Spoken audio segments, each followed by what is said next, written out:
आज मेरी छोटी बहन पूनम की शादी थी। क्योंकि वो बहुत खूबसूरत है और मैं 28 साल की हो चुकी थी, लेकिन अभी तक कुंवारी बैठी हूँ। मैंने गुस्से में आकर अपनी बहन को डरा धमका दिया कि शादी के बाद पति छोटी उम्र की दुल्हन को बहुत परेशान करते हैं। पूनम अब डर गई और शादी करने के लिए मना करने लगी और फिर वो बाथरूम में जाकर छुप गई।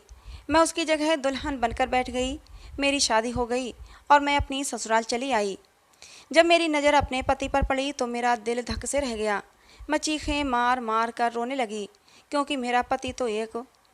दोस्तों, मेरा नाम अर्चना है। मैं खूबसूरत भी हूँ और खूबसीरत भी, मगर मेरी इन तमाम खूबियों पर मेरी छोटी बहन पूनम ने गिरहन लगा दिया था। मैं प्यारी थी, जबकि वो सबसे ज़्यादा हसीन थी। लोग अक्सर कहते हैं कि अगर पूनम न होती तो अर्चना के हुस्न का कोई मुकाबला नहीं था। लोगों की ये बात मेरे दिमाग में अटक कर रह गई थी। मैं सोचती कि काश पूनम न होती तो कितना अच्छा होता। मैं स्कूल कॉलेज में हमेशा अच्छे नंबरों से पास होती थी। मेरे माता पिता मुझ पर गर्व करते थे और रिश्तेदारों को बड़े खुश होकर मेरे नंबरों के बारे में बताते कि हमारी बेटी बहुत ही अच्छे नंबरों से पास होती है। मगर पूनम अब पोजीशंस लेने लगी थी। क्लास में फर्स्ट आने लगी थी। यहाँ भी उसने मुझे मात दे दी। अब मेरा जिक्र बहुत पीछे चला गया था। बस हर जगह उसी का नाम लिया जाता। मैं अक्सर सोचती कि काश पूनम कहीं दूर चली जाए, जहाँ उसके साथ मेरा कभी सामना ना हो। धीरे धीरे मेरे दिल में उसके लिए इस कदर नफरत और गुस्सा भर गया कि मैं उसके मरने की दुआएं मांगा करती थी। मैं अपने बड़े होने का फ़ायदा खूब उठाती थी। उसको बात बात पर डांटा करती, मगर न जाने वो किस मिट्टी की बनी हुई थी। मुझ पर अपनी जान छिड़कती थी, मेरा बहुत सम्मान करती थी। हर वक्त दीदी दीदी कहती हुई मेरे आगे पीछे फिरती रहती थी। अब मेरे लिए रिश्ते आने लगे थे। मैं भी खुश थी कि चलो अच्छा है, पूनम से जान छूट जाएगी। मेरे ससुराल में मुझे कोई पूनम की मिसाल नहीं देगा। मगर यहाँ भी पूनम मुझसे जीत गई। मेरे लिए जो भी रिश्ता आता वो मुझे नापसंद करके मेरी छोटी बहन को पसंद कर जाता। जब बहुत बार ऐसा हुआ तब मेरी बुआ ने कहा कि पहले पूनम की ही शादी कर दो, उसके बाद अर्चना की कर देना। पहले तो मेरे पापा नहीं माने, मगर जब मम्मी ने समझाया तो पापा राजी हो गए। लेकिन मैं ये सब नहीं चाहती थी। मैं इस मैदान में भी पूनम को बाजी नहीं मारने दे सकती थी। वो सिर्फ 20 साल की थी और मुझसे उम्र में 8 साल छोटी थी। ऐसे कैसे वो मुझसे पहले घर बसा लेती। लेकिन इस मामले में किसी ने मुझे घास नहीं डाली। मुझसे किसी ने भी मशवरा करना सही नहीं समझा। और फिर एक दिन बहुत ही अच्छा रिश्ता आया। रिश्ता तो मेरे लिए आया था, लेकिन वो लोग पूनम को पसंद कर गए और फिर पूनम के लिए ही वो रिश्ता पक्का हो गया। शादी की तारीख भी तय हो गई। हमारे घर में खुशियों का दौर चालू था, जबकि मैं अंदर ही अंदर जल रही थी। दिन धीरे धीरे ऐसे ही गुजरने लगे और पूनम की बारात भी आ गई। वो दुल्हन बनकर बिल्कुल अप्सरा जैसी लग रही थी। उस पर इतना रूप चढ़ा था कि जैसे वो कोई 14वीं का चांद हो। मैं तो उसको देखती ही रह गई थी। पूनम बोली, दीदी मैं अच्छी तो लग रही हूँ ना? मैंने उसे गले लगा लिया और कहा, तुम दुनिया की सबसे सुंदर दुल्हन हो, मगर मेरा दिल तुम्हारे लिए बहुत ही दुखी है। मम्मी पापा को तुम्हारे साथ इतना गलत नहीं करना चाहिए था। तुम जानती हो क्या, छोटी उम्र की दुल्हनों पर पति बहुत ही जुल्म करते हैं। उनको लगता है कि कम उम्र की दुल्हन को मार पीट कर उसे अपने वश में करा लेंगे। यूँ लड़की सारी उम्र के लिए ससुराल वालों की गुलाम बनकर रह जाती है। शादी की सही उम्र तो 25 से 26 साल के बाद शुरू होती है। मेरी बातें सुनकर पूनम डर गई। डर के मारे उसका चेहरा सफ़ेद पड़ गया। वो थी भी बहुत ही कमज़ोर दिल की। बोली, दीदी अगर आपकी शादी हो जाएगी तो क्या दूल्हा आपको भी मारेगा? मैंने तीर निशाने पर लगते देखा तो खुशी से झूम उठी। मैं बोली, नहीं, ऐसा नहीं होता। मैं तो 28 बरस की हूँ, दूल्हा तो मुझसे दबकर रहेगा। पूनम ने जल्दी से अपने सर से लहंगे का दुपट्टा उतारकर मेरे सर पर डाल दिया। बोली, दीदी भगवान के लिए आप मेरी जगह शादी कर लें। मैं मारपीट सह नहीं पाऊंगी। मैं तो 25 बरस की उम्र में ही शादी करूंगी। मैं बहाने बनाने लगी कि लोग क्या कहेंगे, और फिर मम्मी पापा को पता चलेगा तो वो क्या कहेंगे। लोग बातें बनाएंगे कि बड़ी बहन ने अपनी ही छोटी बहन का नसीब चुरा लिया। पूनम बोली, दीदी लोगों की बातों पर ध्यान मत दें, बस आप मुझे बचा लें। मैं तो आपकी छोटी बहन हूँ, तो क्या आप मुझे इस बात से नहीं बचाएंगी? फिर मैंने हाँ कह दी और फिर पूनम मुझे शादी वाला लहंगा देकर खुद बाथरूम में जा चुकी थी। बारात आ गई और मेरी शादी राजवीर से हो गई। मेरी तो खुशी का कोई ठिकाना ही नहीं था। दरअसल हम गरीब लोग थे, मगर हमारा इज्जत और सम्मान बहुत था, और इसी इज्जत सम्मान की खातिर हमारे घर राजवीर का रिश्ता आया था। राजवीर बहुत ही पैसे वाला था, देखने में भी स्मार्ट था। मैंने तो जब राजवीर की फ़ोटो देखी थी तो उसी वक्त मैं उसकी दीवानी हो गई थी। मैंने तो उसी समय सोच लिया था कि पूनम, तुमने मुझसे हमेशा मेरी हर प्यारी चीज़ छीनी है, लेकिन अब मैं तुम्हें अपनी मोहब्बत छीनने नहीं दूंगी। भले ही राजवीर मेरी एक तरफा मोहब्बत था। राजवीर अपनी शानदार हवेली और करोड़ों की जायदाद का इकलौता मालिक था। विदाई से पहले मेरी सास मेरे पास आकर बैठी और बोली, बेटा अपना हसीन चेहरा तो दिखा दो। मैं डर गई और मैंने नाम में सिर हिला दिया और जल्दी से बात बना दी कि अगर पति से पहले सास बहू को देख ले तो बुरा शगुन होता है। ऐसा हमारे ख़ानदान में रिवाज है। मेरी सास भी डर गई थी। विदाई तक मुझे किसी को भी अपना चेहरा दिखाना नहीं पड़ा। मैं राजवीर की सेज सजाकर बैठी हुई थी और खुशी खुशी उसका इंतज़ार कर रही थी। तभी कमरे का दरवाज़ा खुला और मुझे ट्रॉली के घसीटने की आवाज़ आई। मैं घूंघट में सिर नीचे किए हुए बैठी थी। सोचा कोई नौकर खाने पीने का सामान लेकर आया होगा। मेरा तो दिल बाग बाग हो रहा था कि इस हवेली की मालकिन बनकर रहूँगी। नौकर मेरे आगे पीछे फिरेंगे। तभी मुझे राजवीर की आवाज़ सुनाई दी। वो धीरे से बोला, पूनम कैसी हैं आप। ट्रॉली के पहियों की आवाज़ मेरे करीब हुई तो मैंने सर उठाकर सामने का मंजर देखा तो मेरा सर चकरा गया था। बहुत ही सुंदर हैंडसम राजवीर अपनी व्हीलचेयर घसीटता हुआ आगे बढ़ा। मेरे तो कान साए साए करने लगे थे। मैंने घूंघट उतार कर फेंक दिया था। राजवीर भी मुझे देखकर चौंक गया था। वो बोला, आप कौन हैं और पूनम कहाँ है। मैं बोली, राजवीर तुम लंगड़े हो, तुम अपाहिज हो, तुम पूरी ज़िंदगी अपनी इस व्हीलचेयर पर गुजारोगे। हम दोनों की ही हालत देखने के काबिल थी। वो तो चुप हो गया लेकिन मैं चीखें मार मार कर रोने लगी। राजवीर बहुत ही खामोशी से मुझे देख रहा था। तभी हमारे कमरे के दरवाजे पर दस्तक होने लगी। मेरी सास बोली, क्या हो गया बहू, क्यों रो रही हो, दरवाज़ा तो खोलो। मैंने गुस्से से उठकर दरवाज़ा खोल दिया था। अब मेरी सास की भी वही हालत थी जो राजवीर की थी। मेरी सास बोली, तुम कौन हो और पूनम कहाँ है। तुम तो शायद पूनम की बड़ी बहन हो ना। मैं रोते हुए बोली, आप लोगों ने हमारे साथ इतना बड़ा धोखा क्यों किया, हमसे क्यों छुपाया कि आपका बेटा अपाहिज है। मेरी सास गुस्से से आगे बढ़ी और मेरा हाथ दबोचकर बोली, धोखा तो तुम लोगों ने किया है, हीरा दिखाकर कोयला थमा दिया। तुम्हें तो मैं देख लूँगी। मेरी सास मुझे हाथ से पकड़कर खींचती हुई बाहर ले जाने लगी। तभी राजवीर बोला, मम्मी 1 मिनट रुक जाएं। मैंने आपसे कहा नहीं था कि मेरी शादी से पहले आप लड़की वालों को मेरी हकीकत बता दें, उनसे कुछ भी ना छुपाएं। क्या आपने लड़की वालों को सच नहीं बताया। आपने धोखाधड़ी का काम किया तो आपके साथ भी ऐसा ही हुआ, ऐसा ही धोखा हो गया। तो फिर अब बाबेला मत मचाएं, जाएं यहाँ से। मेरी सास का बस नहीं चल रहा था कि मुझे कच्चा ही खा जाएं, मगर फिर बेटे के डर से बाहर निकल गई थी। मैं बेड पर बैठकर फूट फूट कर रोने लगी थी। साथ ही साथ मैं पूनम को कोसती जा रही थी। उसकी किस्मत कितनी अच्छी थी। उसकी आजमाइश को मैंने अपने गले का हार बना लिया था। काश उसकी शादी राजवीर से हो जाती तो कितना अच्छा होता। मेरा सारा हिसाब ही यहीं पर चुकता हो जाना था। मगर मेरी तो मत मारी गई थी जो पराई आग में खुद को झोंक दिया। मैं रोते हुए कह रही थी, पूनम तुम्हारा बेड़ा गर्क हो जाए, तूने मुझे किस मुसीबत में डाल दिया है। राजवीर बहुत देर तक खामोश होकर मुझे देखता रहा। फिर बोला, क्यों, क्या आपकी बहन ने आपके साथ धोखा किया है। मैंने राजवीर की तरफ देखा और सोचा कि उसके साथ झूठ बोलकर मैंने करना ही क्या है। इसलिए मैंने उसे सब सच बता दिया कि नहीं, उसने मेरे साथ धोखा नहीं किया, बल्कि मैंने पूनम के साथ धोखा करने की कोशिश की है। मैंने उसको डरा दिया था कि पति अच्छे नहीं होते, इसलिए उसने अपनी शादी का लहंगा मुझे पहना दिया और इस तरह मेरी आपसे शादी हो गई। मेरी बात सुनकर राजवीर बोला, आपने ऐसा क्यों किया अर्चना। मैं रोते हुए बोली, क्योंकि मेरी मत मारी गई थी, मेरे नसीब फूट गए थे इसलिए।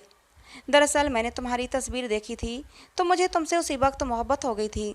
इसलिए मैंने सोचा कि तुम्हारा रिश्ता तो मेरे लिए आया था, तो फिर क्यों उसकी शादी उसके साथ होने दूं।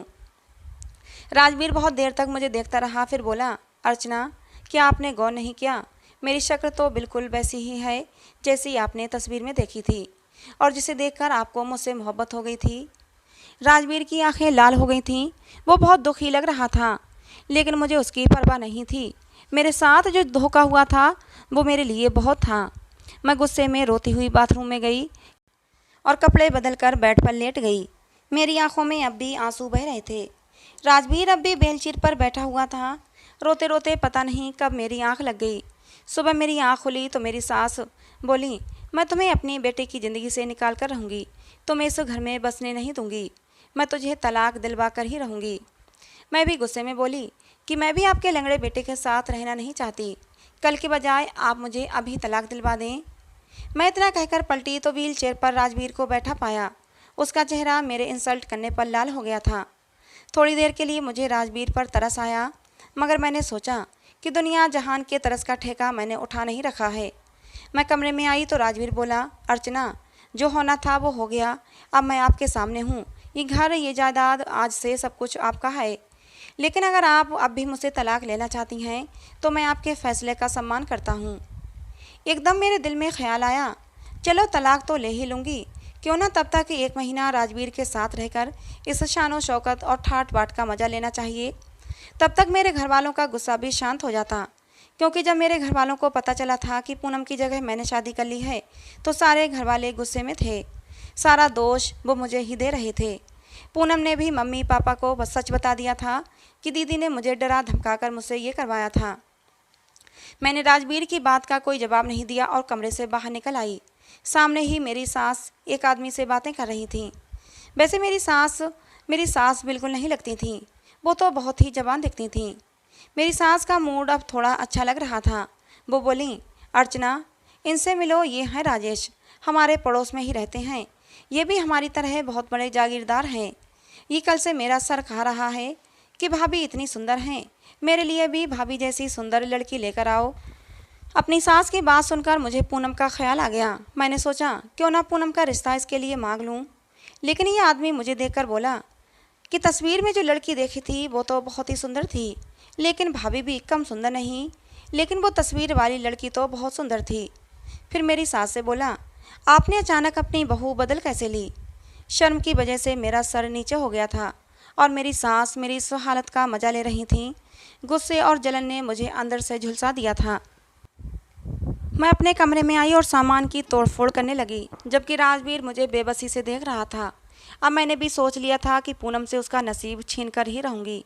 मैंने सोचा पहले राजेश का और पूनम का रिश्ता करवाऊंगी और फिर पूनम को दुख देने के लिए और उसे तड़पाने के लिए मैं ये रिश्ता तोड़वा दूंगी। इसलिए मैंने अब धीरे धीरे राजेश के साथ दोस्ती करनी शुरू कर दी। एक शाम मैंने राजेश को गार्डन में बैठा देखा तो जल्दी से उसके पास जाकर बैठ गई और बोली, अगर आप इजाज़त दें तो मैं यहाँ बैठ सकती हूँ। राजेश ने मुस्कुराकर सिर हिला दिया तो मैं बैठ गई और मैं रोने लगी। वो बौखला गया और बोला, भाभी क्या हुआ, आप रो क्यों रही हैं? मेरे रोने में और भी तेज़ी आ गई। मैं बोली, राजेश, आज के बाद मुझे भाभी मत कहना, मुझे इस रिश्ते से नफ़रत है। आप मुझे मेरे नाम से अर्चना कहकर बुला सकते हैं। राजेश पहले तो हैरान हुआ, फिर बोला, अर्चना, कहिए क्या हुआ आपको, आप क्यों रो रही हैं? मैं बोली कि मेरे साथ बहुत बड़ा धोखा हो गया है, मैं इस तरह के अपाहिज इंसान के साथ ज़िंदगी नहीं गुजार सकती। राजेश मुझे दिलासा देता रहा और मैं फिर थोड़ी देर बाद कमरे में गई तो राजवीर मुझे बहुत ही गहरी नज़रों से देख रहा था। वो मुझे देखकर बोला, अर्चना, एक बात कहूँ? मैंने हाँ में सिर हिला दिया तो वो बोला, राजेश से दूर रहो, वो बिल्कुल भी अच्छा इंसान नहीं है। मैं गुस्से से और नफ़रत से बोली, हाँ, कम से कम वो अपाहिज तो नहीं है। मेरी बात सुनकर राजवीर सिर्फ खामोश हो गया था। मैं सोने के लिए लेट गई।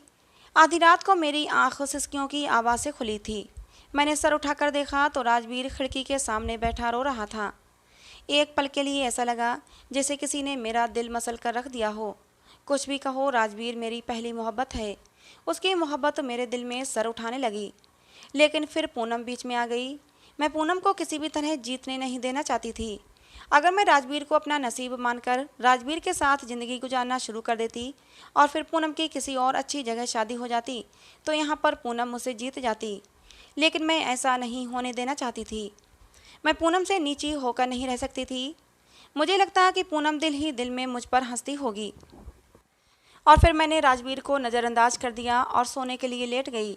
लेकिन इस बार मेरी आंखों में आंसू थे। मैं जिन रास्तों पर चल रही थी पता नहीं इनका क्या अंजाम होगा।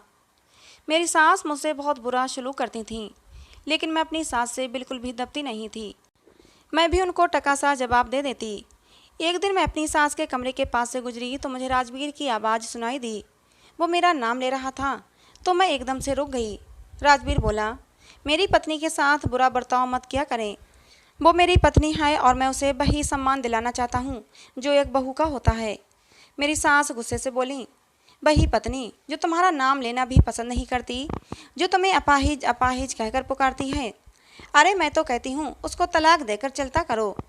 मुझे डर है कि कहीं वो राजेश को अपने जाल में न फंसा ले। तभी राजवीर एकदम गुस्से से बोला, खबरदार, जो आज के बाद आपने अर्चना के खिलाफ ऐसी जबान इस्तेमाल की, वो अब मेरी पत्नी है और मैं उसके बारे में कुछ गलत नहीं सुन सकता। मैं अपने कमरे में आ गई थी। थोड़ी ही देर में मेरे कमरे के दरवाजे पर दस्तक हुई। मैंने दरवाज़ा खोला तो दरवाजे पर राजेश खड़ा था। हैंडसम सा राजेश चेहरे पर मुस्कान सजाए मेरे सामने था। राजेश बोला, अर्चना, अगर आपका मन हो तो कहीं घूमने के लिए चलें। लेकिन मैंने ना में सिर हिला दिया। मैं बोली, मेरी तबीयत ठीक नहीं है। राजेश मुंह लटकाकर चला गया। राजवीर के साथ मेरा जो रवैया था, मुझे अपने उस रवैये पर बहुत दुख हुआ था। मैंने किस तरह राजवीर को अपमानित किया था। अपाहिज अपाहिज कहकर मैं उसे बुलाती रही और रणवीर ने आज अपनी माँ के सामने मेरी कितनी साइड ली थी। कितने सम्मान से वो मेरे लिए बात कर रहा था। जो भी था, मेरे दिल के किसी कोने में राजवीर के लिए मोहब्बत अब भी जिंदा थी। मैंने अपने दिल को टटोला तो उसने राजवीर का ही नाम लिया। मैं राजवीर की मोहब्बत को झुठला नहीं सकती थी। रात को राजवीर जब कमरे में आया तो मुझे यूं अंधेरे कमरे में लेटे देखकर एकदम से चौंक गया और परेशान हो गया। बोला, क्या बात है अर्चना, तबीयत तो ठीक है ना? मैं एकदम से उठी और राजवीर के कदमों में जाकर बैठ गई और बोली, भगवान के लिए मुझे माफ़ कर दें। मैं आपसे मोहब्बत करती हूँ और ये सब कुछ मैंने अपनी बहन से दुश्मनी निकालने के लिए किया था। राजवीर जख्मी सी हंसी हंसकर बोला, एक अपाहिज इंसान के साथ हमदर्दी तो की जा सकती है, मगर मोहब्बत नहीं की जा सकती। मैं रो रही थी। मैंने सोच लिया था कि मैं अपनी मोहब्बत से राजवीर का दिल जीत कर ही रहूँगी। मैंने जब अपने दिल को टटोला था तो मुझे लगा कि मैं राजवीर के बिना नहीं रह सकती। धीरे धीरे मैं राजवीर के करीब आने लगी थी। उसके सारे काम अपने हाथों से करती। राजवीर मना करता रह जाता, लेकिन मैं नहीं मानती। राजेश अब भी मेरे पास आने की कोशिश करता था। कहता, अर्चना, अब तो तुम मुझे टाइम ही नहीं देती हो। लेकिन मैंने राजेश को बुरी तरह डांट दिया था। मैंने कहा, मेरा टाइम मेरे पति राजवीर के लिए है, अरे गैरों के लिए नहीं। साथ ही मैंने राजेश से ये भी कहा था कि आज के बाद तुम मुझे मेरा नाम लेकर नहीं पुकारोगे, बल्कि मुझे भाभी कहकर बुलाया करोगे। राजेश पहले तो हैरान हुआ, फिर खामोशी से चला गया। लेकिन अभी राजेश मेरा पीछा नहीं छोड़ना चाहता था। वो बहाने बहाने से मेरे करीब आने की कोशिश करता और ऐसे जताता कि जैसे उसे मेरी बहुत परवाह है। मुझे गुस्सा तो बहुत आता, लेकिन मैं अपने गुस्से को पी जाती। एक दिन मेरी सास मेरे पास आई और बोली, अर्चना, राजेश के लिए मैं पूनम का हाथ मांगना चाहती हूँ। पूनम कितनी खुश रहेगी ना राजेश के साथ। मगर अर्चना, तुम दिल छोटा मत करना, अपनी अपनी किस्मत होती है। पूनम के हिस्से की जो खुशियाँ हैं वो तुम उससे छीन नहीं सकती। इतना कहकर मेरी सास चली गई, जबकि मैं सोचती रही कि मेरी सास मुझे फिर से क्यों उकसा रही है, ऐसी बातें क्यों करती है जिसे सुनकर मुझे गुस्सा आ जाए। जब भी पूनम का नाम मेरे सामने आता था तो मेरा दिल तड़प उठता था और मैं गुस्से से भर जाती थी और फिर मुझे कुछ भी दिखाई नहीं देता था। लेकिन मैं राजवीर की खातिर अब अपने गुस्से को दबाने लगी थी। मेरी सास मुझे बार बार भड़काती, लेकिन मैं अपना गुस्सा दबा जाती। धीरे धीरे मेरे दिल में राजवीर की मोहब्बत और भी मजबूत हो रही थी। मैं राजवीर के सारे काम खुद अपने हाथों से बहुत ही खुशी खुशी करती। राजवीर की दवाइयों का इंतजाम भी अब मैंने अपने हाथों में ले लिया था। लेकिन मैं ये देखकर बहुत दंग रह गई थी कि राजवीर को बहुत ज़्यादा दवाइयाँ दी जाती थीं। 10-12 गोलियाँ एक बार में खिलाई जाती थीं। मुझे बहुत हैरत होती थी, लेकिन ये सोचकर चुप हो जाती कि हो सकता है इन दवाइयों से राजवीर ठीक हो जाए। इसलिए सारी दवाइयाँ टाइम पर खिला देती थी, बिल्कुल भी लापरवाही नहीं करती थी। जब मेरी सास को पता चला कि राजवीर की दवाइयाँ मैंने अपने हाथों से खिलाने लगी हूँ, तो मेरी सास को तो जैसे आग ही लग गई थी। उन्होंने चीख चीख कर पूरी हवेली सिर पर उठा ली थी। कहने लगी, तुम मेरे बेटे से दूर रहो, तुम्हें कोई ज़रूरत नहीं है उसे दवाइयाँ खिलाने की। मैं तुम्हारे इरादे अच्छी तरह जानती हूँ। तुम मेरे बेटे से छुटकारा पाने के लिए उसे गलत दवाइयाँ देकर मार दोगी। मेरी सास की बात सुनकर राजवीर अपनी माँ पर गुस्सा हो गया। कहने लगा, आप अर्चना पर इतना गंदा इल्ज़ाम नहीं लगा सकती। अर्चना मेरी पत्नी और इस घर की बहू है। आप उसका सम्मान करें तो वो आपका सम्मान करेगी। शाम को राजवीर ने खुद अपने मुंह से दवा मांगी तो मैंने मना कर दिया। मैं बोली कि आज से आपको दवा नौकर ही खिलाया करेगा। मगर राजवीर सख्ती से बोला कि अर्चना, मुझे तो दवा तुम्हारे हाथों से ही खानी है। वरना मैं दवा नहीं खाऊंगा। राजवीर की बच्चों की जैसी जिद देखकर मुझे उस पर ढेर सारा प्यार आ गया और मैंने राजवीर को अपने हाथों से दवा खिलाई।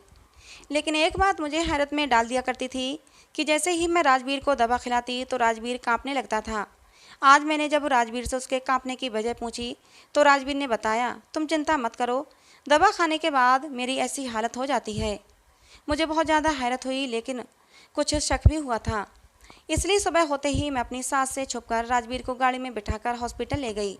मैंने राजवीर की सारी दवाइयाँ डॉक्टर को दिखाई और पूछा कि ये दवाइयाँ किस लिए हैं। और डॉक्टर ने जो बात मुझे बताई उसे सुनकर मेरे सिर पर आसमान गिर पड़ा। डॉक्टर ने बताया कि ये दवा तो बहुत ख़तरनाक है, इसे खाने से तो इंसान धीरे धीरे अपने पैरों की जान खो देता है और उसके पैर कमज़ोर होते चले जाते हैं और वो अपाहिज हो जाता है। ये दवा तो हमारे देश में नहीं मिलती, ये दवा आपको कहाँ से मिली? राजवीर भी सकते में आ गया था। वापसी पर हम दोनों ही खामोश थे। शाम गहरी हो गई थी। रात होते ही मैंने अपनी सास को अपने कमरे में बुला लिया। जैसे ही मेरी सास कमरे में आई, मैंने अपने कमरे का दरवाज़ा बंद कर लिया और उनके ऊपर पानी की बोतल से पानी छिड़क दिया। मेरी इस हरकत पर और मेरे हाथ में माचिस देखकर मेरी सास बहुत ज़्यादा डर गई थी। उसे लगा कि शायद वो मिट्टी का तेल है। मैंने माचिस अपनी सास के सामने करते हुए कहा, सारी सच्चाई मुझे बता दें, नहीं तो आप जानती हैं कि मैं क्या कर सकती हूँ। बताओ, आपने राजवीर को अपाहिज क्यों किया? नहीं तो मैं आपको। राजवीर उस समय कमरे में ही बैठा था और खामोशी से ये सब कुछ देख रहा था। मेरी सास बहुत ज़्यादा डर गई थी। वो बोली, राजवीर तो जानता ही है कि वो मेरा सगा बेटा नहीं है। मैंने राजवीर के बूढ़े बाप से शादी सिर्फ पैसों के लिए की थी, मगर उस बुढ़े ने मरते ही अपनी सारी दौलत राजवीर के नाम कर दी। लेकिन मैं इतनी जल्दी हार मानने वाली नहीं थी। राजेश, जो हमारा पड़ोसी है, मैं उसके प्यार के चक्कर में पड़ गई। राजेश ने और मैंने मिलकर प्लानिंग की कि राजवीर को अपाहिज करके धीरे धीरे उसे रास्ते से हटा देंगे। लेकिन पता नहीं क्यों राजवीर को शादी का भूत सवार हो गया। कहने लगा कि मुझे अकेलापन अंदर ही अंदर खाता रहता है।